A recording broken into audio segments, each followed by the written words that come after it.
La plupart des accusés, face à leur sort, baissent les bras et passent à autre chose, résignés à leur défaite.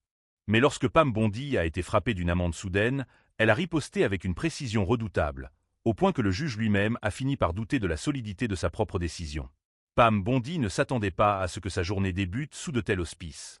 La salle 3B du tribunal de Tampa n'était censée être qu'une étape banale dans son emploi du temps surchargé. Une audience rapide, un passage éclair, rien de plus. Elle avait arpenté cette salle des dizaines de fois au fil des années, affrontant des juges aux expériences et aux tempéraments variés, mais ce matin-là, rien dans l'air ne laissait présager un tournant dramatique. Assise à la table de la défense, elle affichait une expression neutre, presque détachée, tandis qu'elle parcourait distraitement quelques notes griffonnées à la hâte. En face d'elle, un avocat de la ville, visiblement nerveux, ajustait sa cravate avec des gestes maladroits, remuant sur son siège inconfortable en attendant l'entrée du juge. L'affaire, à première vue, semblait triviale. Une simple question procédurale, un litige mineur qui ne devait pas s'éterniser au-delà de 10 minutes dans cette salle au décor austère. Murs beige ternis, bancs de bois usés, et une lumière blafarde filtrant à travers les stores poussiéreux. Mais dès que le juge Raymond Dalton a franchi le seuil de la porte, Pam a senti un frisson d'alerte parcourir son échine. Dalton n'était pas un magistrat ordinaire. Grand, imposant, avec une barbe grisonnante soigneusement taillée et des yeux profondément enfoncés qui semblaient scruter les âmes, il portait une autorité naturelle qui emplissait l'espace sans qu'il ait besoin de hausser le ton. D'ordinaire, les juges prenaient un moment pour s'installer, feuilletaient leur dossier avec une lenteur méthodique, saluaient les avocats d'un signe de tête discret avant de lancer les débats. Pas Dalton. Allons-y directement, a-t-il déclaré d'une voix monocorde, aussi froide que le marbre du sol sous leurs pieds, son visage figé dans une impassibilité qui ne laissait rien deviner de ses intentions. Pam s'est redressée légèrement, ses sens aiguisés par ce ton abrupt qui tranchait avec la routine habituelle. Le tribunal a examiné l'affaire en question, a poursuivi Dalton sans perdre une seconde, et après avoir considéré les arguments soumis, je conclus que la défendresse a enfreint le statut local 14B. Elle est donc soumise à une amende de 10 000 $, payable immédiatement. Un silence pesant s'est abattu sur la salle, aussi lourd qu'une chape de plomb. Pam a haussé un sourcil, un geste discret mais révélateur, tandis qu'à l'intérieur, son esprit s'emballait déjà, analysant chaque mot, chaque intonation. Elle avait anticipé un échange, peut-être une mise en garde ou une discussion formelle, mais certainement pas un verdict aussi expéditif, prononcé sans l'ombre d'une délibération. L'avocat de la ville, assis en face, lui a jeté un regard furtif, presque désolé. Même lui semblait pris au dépourvu par la vitesse et la sévérité de cette sentence. Pam a croisé les mains avec une sérénité étudiée, ses doigts reposant calmement sur la table. « Votre honneur, avec tout le respect que je vous dois, nous n'avons même pas entamé la procédure. Je n'ai pas eu l'opportunité de présenter mes arguments. » Dalton a cligné des yeux à peine, son regard d'acier ne vacillant pas d'un iota. Les arguments sont irrecevables. La violation est claire, la loi l'est tout autant. Pam a inspiré lentement, profondément, masquant avec soin toute trace d'émotion sous une façade d'acier trempé. La salle était trop silencieuse, presque figée dans une tension palpable qui semblait suspendre le temps. Elle n'était pas du genre à perdre son sang-froid. Des années de bataille juridique, de joutes verbales et de défis en tout genre l'avaient endurcie, mais cette décision sentait la préméditation à planer. Ce n'était pas un simple verdict rendu dans l'urgence. C'était une mise en garde, une tentative de la réduire au silence avant même qu'elle ne puisse ouvrir la bouche. Elle a observé Dalton avec une attention accrue, scrutant chaque détail de son visage. Les rides marquées autour de ses yeux, la crispation subtile de sa mâchoire. Derrière son regard perçant brillait une assurance qui dépassait le cadre de son rôle judiciaire. Il ne se contentait pas de trancher une affaire banale. Il cherchait à la remettre à sa place, affirmer son pouvoir sur elle dans cette arène qu'il considérait comme son fief. « Si la loi était aussi limpide que vous le prétendez, votre honneur, nous ne serions pas réunis ici aujourd'hui, » a-t-elle répondu, sa voix ferme mais mesurée, un équilibre parfait entre défi et respect formel. « Je demande l'opportunité de présenter ma défense. » Dalton s'est légèrement reculé dans son fauteuil, un mouvement presque imperceptible, comme s'il avait anticipé cette résistance et s'y était préparé. Ses lèvres ont esquissé un rictus fugace, un sourire qui n'en était pas vraiment un, teinté d'une pointe de condescendance. « Essayez si vous voulez, Madame Bondi, mais je vous assure que le résultat restera inchangé. » Ces mots ont résonné dans la tête de Pam comme un défi personnel, une provocation qui transcendait le cadre de l'affaire. C'est là qu'elle a compris. Ce n'était pas juste un litige procédural, c'était une lutte de pouvoir, un affrontement où l'enjeu dépassait largement les 10 000 $ de l'amende. Elle a ajusté ses papiers sur la table avec une lenteur calculée, un geste plus théâtral que nécessaire, destiné à marquer un tempo, à reprendre le contrôle de l'instant. L'argent en jeu n'était pas le véritable problème. elle avait surmonté des tempêtes bien plus violentes dans sa carrière. Mais le principe, l'idée qu'on puisse la condamner sans lui accorder une chance de se battre, ça, elle ne pouvait pas le laisser passer. Elle a relevé les yeux et les a plantés dans ceux de Dalton, un regard direct, inébranlable, chargé d'une détermination silencieuse. « Alors, commençons », a-t-elle dit, sa voix résonnant avec une clarté qui a fait vibrer l'air confiné de la salle. Une tension lourde, presque électrique, s'est installée, enveloppant chaque personne présente comme une vague invisible. L'avocat de la ville s'est agité sur son siège, ses doigts triturant nerveusement le bord de son dossier, visiblement mal à l'aise face à cet échange qui prenait des allures de duel. La sténographe, jusque-là immobile dans l'ombre, s'est redressée, ses mains prêtes à saisir chaque mot, chaque inflexion. Au fond de la salle, les quelques spectateurs, avocats en attente de leurs propres affaires, greffiers déséuvrés, ou simples curieux attirés par la rumeur d'un événement se sont penchés en avant, leurs murmures étouffés trahissant une fascination croissante. Pam a jeté un dernier coup d'œil à ses notes, bien qu'elle n'en ait aucun besoin. Chaque argument, chaque détail était déjà gravé dans sa mémoire avec une précision d'horloger. Dalton pensait tenir les rênes de cette audience, mais il allait bientôt découvrir que son assurance ne suffirait pas à la faire plier. Avant que quiconque puisse intervenir ou briser ce moment suspendu, Pam a levé une main avec une assurance tranquille, un geste simple mais autoritaire qui signalait qu'elle n'avait pas terminé. Ce qui allait suivre allait laisser la salle entière abasourdie, figée dans une stupeur mêlée d'admiration et d'incrédulité.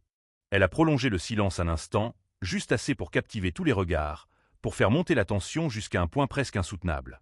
Sans hâte, sans le moindre signe de faiblesse, elle a tourné une page de son dossier. Un mouvement délibéré, presque théâtral, destiné à marquer les esprits, avant de river ses yeux sur Dalton avec une intensité qui aurait pu faire vaciller un homme moins sûr de lui. « Votre honneur, avant d'aller plus loin, permettez-moi de clarifier une chose essentielle. » a-t-elle déclaré, sa voix stable, inébranlable, une arme affûtée par des années de pratique et de combat juridique. « Êtes-vous en train de suggérer que la défense n'a pas le droit de présenter ses arguments dans une procédure légale ?» Dalton est resté impassible, son visage sculpté dans une froide indifférence, mais une lueur dans ses yeux trahissait une irritation contenue. « Je dis que la violation est évidente et que l'amende tient, » a-t-il répondu, sa voix aussi ferme qu'un roc, mais dénuée de la chaleur qui aurait pu adoucir ses paroles. Pam a incliné légèrement la tête, l'observant avec une attention minutieuse, comme un stratège étudiant son adversaire avant un coup décisif. « Intéressant, » a-t-elle murmuré, un mot chargé d'une ironie subtile mais mordante. Dalton a froncé un sourcil, une ombre d'agacement perçant son masque d'impassibilité. « Pardon, » a-t-il rétorqué, sa voix teintée d'une pointe de défi. Elle s'est écartée légèrement de la table, adoptant une posture décontractée, presque désinvolte, mais son ton restait acéré comme une lame. C'est juste que, après toutes ces années à arpenter les tribunaux, à plaider des affaires simples comme complexes, je n'ai jamais croisé un juge qui balaie une défense sans même daigner entendre un seul mot. C'est, comment dire, absolument sans précédent. La mâchoire de Dalton s'est crispée, un tic discret mais révélateur de la tempête qui couvait sous son apparente sérénité. Pam savait exactement ce qu'elle faisait. Elle posait les bases d'un piège rhétorique, une stratégie subtile pour le forcer à sortir de sa tour d'ivoire et à se justifier. Les spectateurs au fond de la salle, avocats en attente de leur propre dossier, greffiers déséuvrés, curieux attirés par l'écho d'un affrontement, étaient désormais suspendus à ses lèvres, leur regard passant de Pam à Dalton avec une fascination croissante. Même l'huissier, un homme blasé par des années de routine monotone, a bougé légèrement, ses yeux s'attardant sur cette femme qui osait défier l'autorité établie avec une telle assurance. Dalton a laissé échapper un souffle lent, presque sifflant, un signe d'impatience qu'il peinait à masquer. « Madame Bondy, ce tribunal n'est pas une scène pour vos effets de manche ou vos petites mises en scène, » a-t-il dit, sa voix tranchante comme un couperet. « Si vous avez un argument juridique solide, présentez-le maintenant. Sinon, l'amende reste en place, et nous passons à autre chose. » Pam a esquissé un sourire discret, un éclat de triomphe dans les yeux, aussi fugace qu'un rayon de soleil perçant un ciel d'orage. Il venait de lui tendre une perche, une ouverture qu'elle n'allait pas laisser passer. Elle a ajusté ses papiers une dernière fois, un geste purement symbolique, puis a relevé les yeux pour les planter dans ceux de Dalton, sans ciller, sans fléchir. « Très bien, votre honneur. Parlons du statut local 14B, celui que vous prétendez que j'ai enfreint, » a-t-elle déclaré, tapotant son document avec une assurance qui semblait défier le silence oppressant de la salle. « Vous affirmez que la loi est claire, mais c'est curieux, car je sais, et les archives le confirment, que ce même statut a été contesté à maintes reprises au cours des 5 dernières années, avec des interprétations aussi diverses que contradictoires, rendant son application tout sauf évidente. » Les yeux de Dalton se sont plissés, une lueur de méfiance traversant son regard d'ordinaire inébranlable. « Prenez le sous-alinéa C, par exemple, » a-t-elle poursuivi, sa voix coulante, presque conversationnelle, mais empreinte d'une autorité naturelle qui captivait l'audience. Son texte est si vague, si mal défini, qu'il a été jugé inapplicable dans au moins 3 affaires distinctes au cours des dernières années. Et n'oublions pas un détail crucial. Il y a tout juste un an, une décision de la Cour d'appel a établi sans ambiguïté que des amendes imposées sous ce statut, sans respecter le droit fondamental à une procédure équitable, violaient les protections constitutionnelles inscrites dans notre système juridique. La salle était plongée dans un silence total, chaque mot résonnant comme une note dans une partition soigneusement orchestrée. Pam sentait le rapport de force basculer en sa faveur. Et Dalton le sentait aussi, ce qui le rendait nerveux, bien qu'il s'efforçât de le dissimuler sous son masque d'autorité. Il s'est redressé dans son fauteuil, sa posture plus rigide, sa voix prenant une tonalité plus tranchante, presque agressive. « Ces cas que vous citez n'ont aucune pertinence ici, » a-t-il rétorqué, tentant de reprendre la main. Pam n'a pas fléchi, son regard restant ancré dans le sien, inébranlable. « Vraiment ? Parce que, de mon point de vue, ils sont parfaitement applicables, » a-t-elle répondu avec une sérénité qui contrastait avec la tension croissante dans la pièce. Le jugement dans Reynolds contre Clearwater était d'une clarté limpide. Une amende administrative prononcée sans la moindre considération des preuves peut et doit être annulée pour vice de procédure. Elle a marqué une pause stratégique, laissant ces mots s'imprégner dans l'esprit de Dalton et des spectateurs, avant d'ajouter avec une pointe d'élégance calculée. Et je suis certaine que votre honneur ne souhaiterait pas ignorer un précédent aussi solidement établi, n'est-ce pas? La mâchoire de Dalton s'est crispée davantage, ses doigts serrant le bord de son pupitre avec une force contenue. Pam a laissé le silence s'étirer un instant, savourant l'effet de ses paroles, avant de porter une nouvelle attaque, précise et imparable. À moins, bien sûr, que ce tribunal ne soit prêt à faire fi de la jurisprudence bien documentée qui régit nos lois. Dans ce cas, je serais absolument ravi de saisir la cour d'appel pour obtenir une clarification définitive. Dalton s'est penché en avant, les mains jointes devant lui, une posture qui trahissait autant de tension que de défi. « Menacez-vous ce tribunal d'un recours, Madame Bondy ?» a-t-il demandé, sa voix basse mais chargée d'une colère à peine voilée. Elle a laissé échapper un rire léger, un souffle discret dénué de gaieté mais riche de sous-entendus. « Votre honneur, je ne menace personne », a-t-elle répondu avec une assurance désarmante. « Je me contente de citer la loi. Rien de plus, rien de moins. » Un murmure a traversé la salle, un frisson d'excitation parmi les spectateurs qui assistaient à cet échange comme à une pièce de théâtre captivante. Pam venait de renverser la dynamique avec une subtilité magistrale. Elle avait acculé Dalton à se justifier, lui, le juge censé régner en maître sur cette audience. Il l'a compris, et cela le rendait furieux, bien qu'il s'efforçât de masquer son trouble derrière son masque d'impassibilité. L'avocat de la ville a tout sauté, tentant de s'interposer pour désamorcer la situation. « Votre honneur, si je puis me permettre. » Dalton l'a coupé net d'un geste sec de la main, ses yeux toujours rivés sur Pam, cherchant une faille, un point faible dans son armure d'assurance. Après une pause interminable, lourde de tension, il a fini par céder, à contre-cœur, sa voix rauque trahissant son irritation. « Très bien, vous pouvez présenter votre défense. » Pam a esquissé un sourire fugace. Pas une victoire complète, mais une brèche significative dans le mur d'arrogance de Dalton. Pourtant, alors qu'elle s'apprêtait à prendre la parole, il a fait un geste qui montrait qu'il n'allait pas lui rendre la tâche facile. Il s'est penché davantage, les doigts entrelacés, et l'a fixé avec une intensité presque menaçante. « Allez-y », a-t-il dit, sa voix oscillant entre un ordre autoritaire et une provocation à peine voilée. Pam a reconnu la manœuvre immédiatement. Il voulait garder le contrôle, lui rappeler qu'elle restait sous son joug dans cette salle qu'il considérait comme son domaine. Mais elle n'était pas du genre à plier sous la pression, ni à se laisser intimider par un regard ou une intonation. « Commençons par le texte même du statut », a-t-elle déclaré, tapotant ses notes avec une assurance tranquille qui semblait défier le silence oppressant de la pièce. Le statut 14b stipule qu'une entité ne respectant pas une régulation municipale peut être sanctionnée. Cela semble simple en apparence, n'est-ce pas? Mais le véritable problème réside dans la définition de ce respect. Elle est vaste, imprécise et franchement incompatible avec les garanties constitutionnelles qui protègent tout citoyen dans une procédure équitable.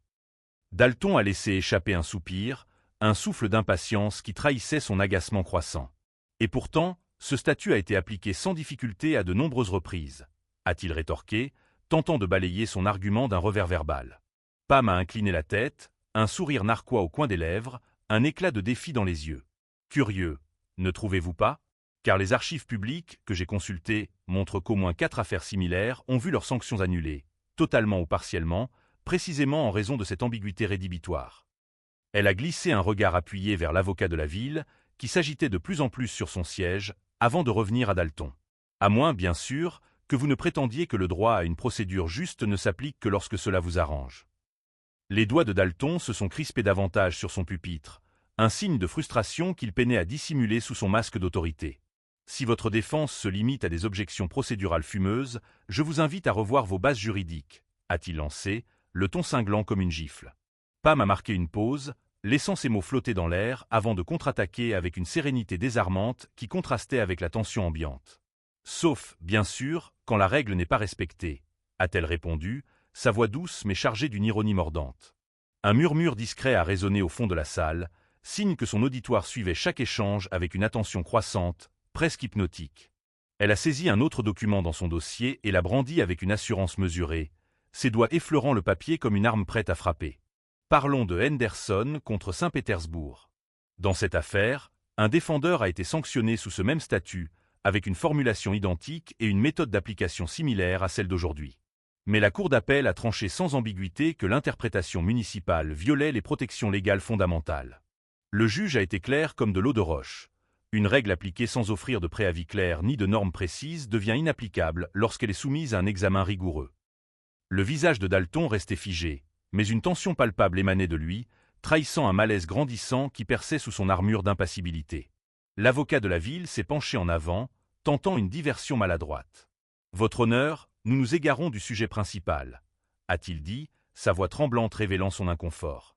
Pam l'a coupé d'un regard acéré avant qu'il ne puisse développer, sa présence imposant le silence sans effort. « J'aimerais beaucoup entendre comment vous justifiez cette amende face au précédent de Henderson, » a-t-elle lancé, son ton oscillant entre politesse formelle et défi ouvert. « Si vous disposez d'une base légale qui contredit ce jugement, je suis tout oui, éclairez-nous. » L'avocat a hésité, ses lèvres s'entr'ouvrant puis se refermant dans un silence éloquent, un aveu d'impuissance qui résonna dans la salle comme un écho. Pam s'est tournée vers Dalton, sa voix empreinte d'une politesse tranchante qui masquait à peine son assurance croissante. « Avec tout le respect que je vous dois, votre honneur, je ne réclame pas un privilège ou un traitement de faveur. Je réclame de la cohérence, rien de plus. Si une cour supérieure a déjà qualifié ce statut de bancal, de problématique dans son application, comment ce tribunal peut-il légitimement imposer une sanction sous son égide sans rouvrir ce débat? » Dalton s'est reculé dans son fauteuil, ses yeux scrutant Pam avec une intensité froide, presque reptilienne, cherchant visiblement une échappatoire, un moyen de reprendre le contrôle d'une situation qui lui glissait entre les doigts. Il calculait, pesait ses options dans un silence qui semblait étirer le temps à l'infini.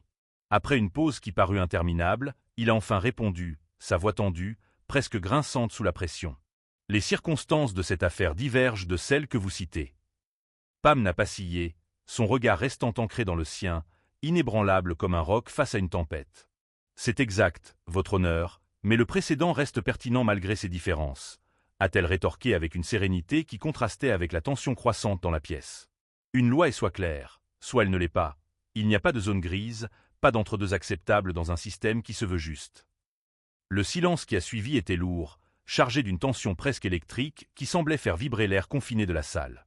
Pam savait qu'elle avait acculé, non pas seulement parce qu'il était dans l'erreur, il l'était, mais parce qu'elle avait placé dans une position intenable. Persévérer en ignorant la jurisprudence risquait un revers cinglant en appel, une humiliation publique qu'il ne pouvait se permettre. Reculer revenait à admettre une précipitation coupable, une faiblesse qu'il refusait d'afficher devant une salle pleine de témoins. Dalton a laissé échapper un soupir, un souffle rauque qui trahissait son irritation grandissante, un signe que son armure d'autorité commençait à se fissurer sous la pression. « Madame Bondy, je trouve votre lecture des faits contestable, » a-t-il dit, sa voix teintée d'une froideur qui masquait mal son agacement. Pam a répondu par un sourire léger, presque provocateur, un éclat de défi dans les yeux qui semblait dire « Essayez-moi ». « Alors, discutons-en, votre honneur », a-t-elle lancé, sa voix douce mais chargée d'une assurance qui défiait ouvertement son autorité. Ses narines se sont dilatées, un signe de colère contenu qu'il peinait à dissimuler, et à la surprise générale, il a saisi son marteau avec une brusquerie inhabituelle, le bois claquant contre le pupitre dans un bruit sec qui a résonné comme un coup de tonnerre. « Le tribunal suspend l'audience pour 15 minutes, » a-t-il déclaré avant de se lever d'un bond et de disparaître dans son bureau, laissant derrière lui une salle abasourdie, suspendue dans un mélange de stupeur et d'anticipation. Pam a reposé ses papiers avec une sérénité étudiée, ses doigts effleurant le dossier avec une lenteur presque méditative.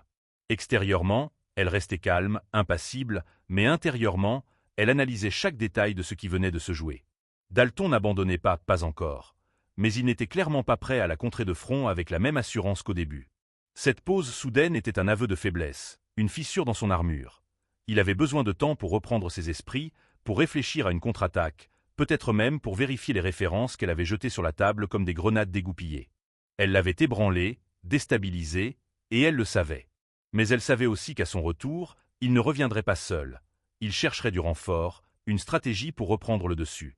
La suite de ce duel promettait de faire des étincelles, et Pam était prête à accueillir chaque rebondissement avec la même détermination froide qu'il avait menée jusqu'ici.